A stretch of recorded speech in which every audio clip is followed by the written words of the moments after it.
बैगन की ये रेसिपी आपने कई बार खाई होगी, लेकिन हमारे परिवार में, हमारे घर में किस तरह से बनाते हैं आइए जानते हैं। तो बैगन को हमने धोकर कट करके अच्छे से चेक कर लिया है। अब इन्हें एक कुकर में हम बॉयल होने के लिए रख देंगे और एक ढक्कन तेल हमने तले में डाला हुआ है और एक सीटी आने तक इसे हम लगा लेंगे। दूसरे पैन में हम थोड़ा सा सरसों का तेल डालकर बेसन भून रहे हैं। आप इसकी जगह पर सत्तू भी ले सकते हैं चने का। तो चलिए, ये देखिए हमारा टमाटर और बैगन बॉयल हो चुका है और इनके छिलके उतारते हुए हम निकाल लेंगे। इसके अंदर हमें कुछ विशेष चीज़ें मिलानी है, जैसे कि लहसुन और धनिया, मिर्ची, हींग और ये सारी चीज़ें मिलानी है। आगे हम आपको अभी डिटेल में बताने वाले हैं। तो ये देखिए बेसन हमारा भुन चुका है और इसे हमने ठंडा कर लिया है। आप इसकी जगह पर सत्तू, चने का सत्तू आता है, वो भी ले सकते हो।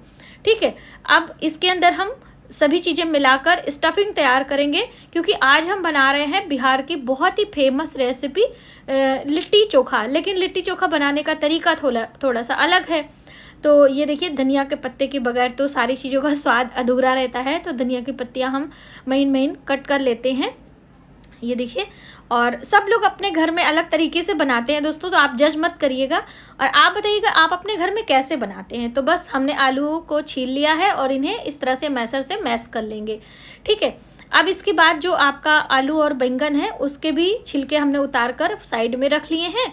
और इनमें हम क्या क्या चीज़ें मिलाते हैं जिससे इनका टेस्ट दुगना हो जाएगा।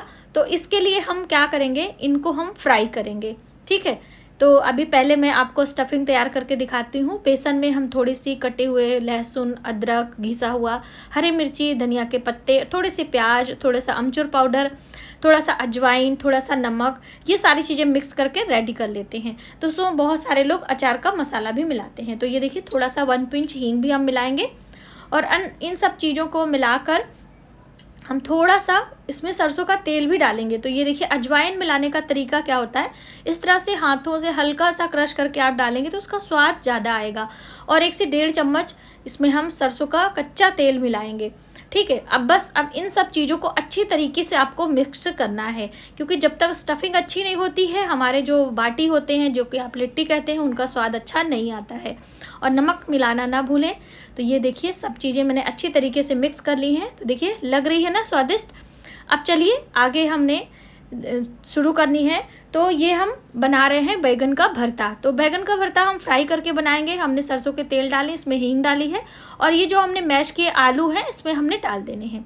और अब जो हमने वहाँ पे बैंगन और टमाटर लिया है वो भी हम डालेंगे बारी बारी से। तो ये हमने बैगन इसमें डाला है और इसको भूनते हुए हम इसमें अब टमाटर भी डाल देंगे। अब तीनों चीज़ों को हमने इसको अच्छे से भून लेना है। दोस्तों एक बात याद रखिएगा, जब हम बैगन और टमाटर को बॉयल करते हैं तो उसमें काफ़ी पानी निकलता है, तो वो पानी आपको फेंकना नहीं है।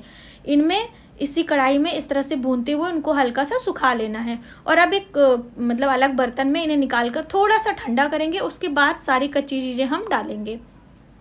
चलिए अब हम दाल भी फ्राई कर लेते हैं, क्योंकि जब भी ये बाटी बनती है बिना दाल के उनका स्वाद अधूरा रहता है। तो दाल को मैंने बॉयल कर लिया है, तुअर दाल है।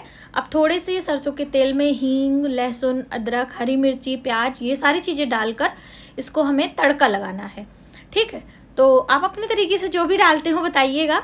तो बस इस तरह से जो दाल है उसको हमें इसी पैन में डाल देना है और इन्हें हम साइड में करेंगे। अब बारी आती है आटा लगाने की। तो देखिए आटा भी अलग तरीके से लगाते हैं। तो हमने इसमें अजवाइन पहले से डाल दिया है और उसके बाद हम डालेंगे नमक और इसमें हमारे लोगों के यहाँ डाला जाता है दही थोड़ा सा। तो ये दही खट्टी नहीं है और इस तरह से करीब 2 से 3 चम्मच दही है। इनको अच्छे से हम मिक्स कर लेंगे और पानी से हम इन्हें टाइट डो लगा लेंगे। इनमें कोई ऑयल वगैरह कुछ भी नहीं डाला जाता है, बस इस तरह से। अब हम क्या करेंगे, इन्हें थोड़ा सा रेस्ट देंगे। तो बस कपड़े से ढककर हम 10 मिनट के लिए इन्हें रेस्ट देंगे। तब तक दूसरा काम हम देखते हैं कि जो अभी हमारे भरते में सारी चीज़ें मिलानी हैं वो हम कैसे मिलाते हैं। तो ये साइड में हम रखते हैं। ये देखिए जो हमने इसको भुना हुआ जो हमारा आलू, बैगन, टमाटर था, उसमें हम पहले डालेंगे नमक और फिर उसके बाद स्वाद अनुसार डालते हैं, हम लोग सेंधा नमक इस्तेमाल करते हैं अपनी रसोई में।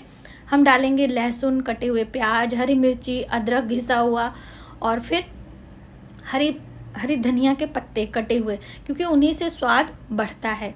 और दोस्तों इनका स्वाद बढ़ाने के लिए हमें डालना है सरसों का तेल, क्योंकि बैगन के भरते में जब तक सरसों का तेल नहीं रहता है इनका स्वाद अच्छा नहीं आता है। तो ऊपर से ये कच्चा तेल है, करीब 1 से 1.5 चम्मच आप डाल दीजिए। इनसे स्वाद बहुत ही अच्छा आता है और अच्छा रहता है। तो अब इन सब चीज़ों को डालकर हमें अच्छे से मिक्स करना है। तो बस इन्हें मिक्स करके आप साइड में रखिए। ये देखिए स्वादिष्ट लग रहे हैं। आप अपने घर में बैंगन का भरता कैसे बनाते हैं प्लीज़ हमें ज़रूर बताइएगा। तो हमारा भरता हो गया है रेडी। अब इनमें थोड़ी सी धनिया की पत्तों से हम इन्हें गार्निश करते हुए साइड में लगा देते हैं। तो हमारी दाल फ्राई रेडी हो चुकी है, बैंगन का भरता हो चुका है और हमारी स्टफिंग रेडी है और आटा भी हमारा रेस्ट ले चुका है। तो अब हम बाटी यानी लिट्टी जो है उसे हम रेडी करते हैं। तो ये देखिए छोटे छोटे पेड़े हम निकाल लेंगे। तो आप अपने हिसाब से छोटे बड़े जो है बॉल्स बना लीजिए। अब इनमें हम इस स्टफिंग को भरेंगे, ठीक है। और इधर दोस्तों हमने एक पैन में करीब 3 से 4 ग्लास पानी में 1 चम्मच नमक और 1 चम्मच सरसों का तेल डालकर बॉयल होने के लिए रख दिया। अभी हम आपको दिखाते हैं। पहले कुछ स्टफिंग हम तैयार कर लें इसके अंदर। इस तरह से छोटे छोटे लोइयों में थोड़े थोड़े से ये सारी चीज़ें भरकर हम इसको बनाकर रेडी कर लेते हैं। बहुत सारे लोग उपले पर बनाते हैं या फिर जो तंदूर होता है उसमें बनाते हैं। तो ये देखिए हमारा पानी यहाँ पे बड़े भगोने में बॉयल हो रहा है। थोड़ा सा गहरा बर्तन रहता है तो आसानी होती है। तो ये देखिए हमने यहाँ पर इसे एक एक करके इसमें हम डालेंगे और इसे ढककर 5 से 6 मिनट तक हमें पकाना है।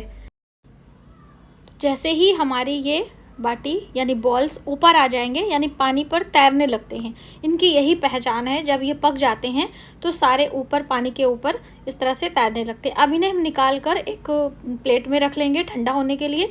और दूसरी तरफ हमने ये पैन में थोड़े से ये कुकिंग ऑयल यानी सरसों का तेल ही हम लोग ज़्यादा इस्तेमाल करते हैं, तो उसे हमने यहाँ पे डीप फ्राई होने के लिए रेडी कर दिया है। और इधर हमारी ये जो बाटी है वो बिल्कुल ठंडी हो रही है और अब हम एक एक करके इन्हें फ्राई करेंगे। थोड़ा धीमे आंच पे करना है, ऑयल अच्छे से गर्म हो जाए और उसके बाद हम इन बाटी को थोड़े थोड़े करके धीमे आंच पे अच्छे से करारे होने तक इन्हें फ्राई कर लेंगे। बहुत सारे लोग जैसे कि मैंने आपको बताया उपले में बनाते हैं, तो इसको बॉयल करने की ज़रूरत नहीं होती है।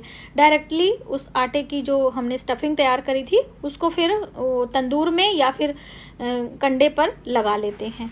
तो बस धीरे धीरे आंच पर ये हमारी जो भी जितनी भी बाटी है वो रेडी हो चुकी है। अब हम इसे प्लेट में निकाल कर थाली में प्लेटिंग करते हैं। ये मेरी सारी चीज़ें, तो ये है हमारा बैंगन का भरता, थाली में लगा लेते हैं। थोड़े से मैंने खीरे के सैलेड लगाए हैं और जो हमारी दाल है वो भी मैंने ले लिया है। और दाल बिना घी के तो स्वाद ही नहीं लगती है, तो ये हमारे घर का बना घी है। अब इसमें हम रखेंगे अपनी ये फ्राई बाटी। तो हमारी थाली हो चुकी है रेडी। तो ये देखिए यहाँ पे दाल है और ये भरता है, यहाँ पे सैलेड है और इधर में ये है बाटी। तो बस इस तरह से ये बिहारी थाली हमारी रेडी हो चुकी है। और दोस्तों आप में से कौन कौन लोग बिहार से बिलोंग करते हैं प्लीज़ हमें कमेंट करके ज़रूर बताइएगा। और मैंने ये रेसिपी अपने तरीके से बनाई है और जज मत करिएगा कि हम लोग कैसे बनाते हैं। आप अपने घर में कैसे बनाते हैं वो ज़रूर हमें कमेंट बॉक्स में बताइएगा। जय माता दी।